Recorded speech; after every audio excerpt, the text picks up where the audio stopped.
ماه نور و رحمت و غفران کجا هستی؟ بیا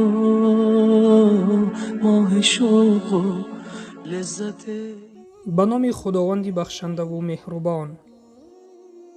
از عبدالرحمن ابن عوف خداوند از او راضی باد روایت است که پیامبر صلی الله علیه و سلم فرمودند: خداوند روزه رمضان را بر شما فرض گردانیده است و من شب زنده‌داری آن را بر شما سنت نموده ام. پس شخصی که از روی ایمان و امید ثواب و باوری روزه گیرد و شب زنده‌داری نماید، سبب مغفرت گناهان گذشته اش می شود. روایت نسائی و بیهقی.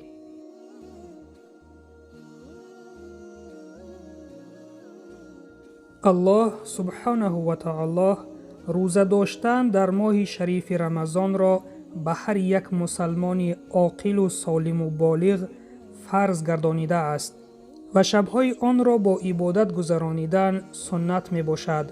هر کسی که از روی ایمان و محبت و به امید ثواب ماه رمضان را روزه گیرد، خداوند گناهان گذشته او را می بخشد و هر کسی که به سبب به عذر ترک روزه ماه شریف رمضان کند، او گناهی کبیره کرده است. چون این شخص را لازم است که به درگاه خداوند بازگردد و توبه نصوح بکند تا خداوند گناه او را ببخشد.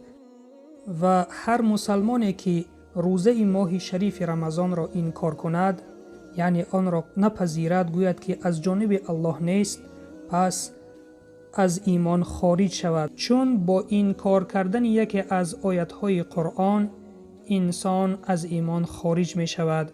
خداوند پناه می بریم به سوی تو.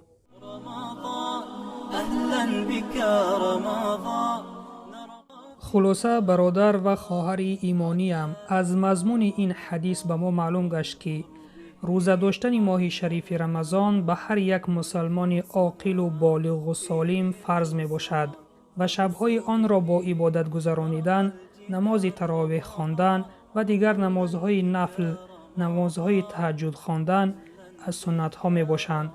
پس روزهای ماه شریف رمضان را با داشتن روزه و شبهای آن را با طاعت و عبادت‌های نافله گذرانیم، چون در این ماه هر یک عبادت ما ثوابش یک چند مراتبه افزون می شود. این فرصت را از دست ندهیم. و سلام بر آن شخصانی که راه هدایت را پیشه گرفتند.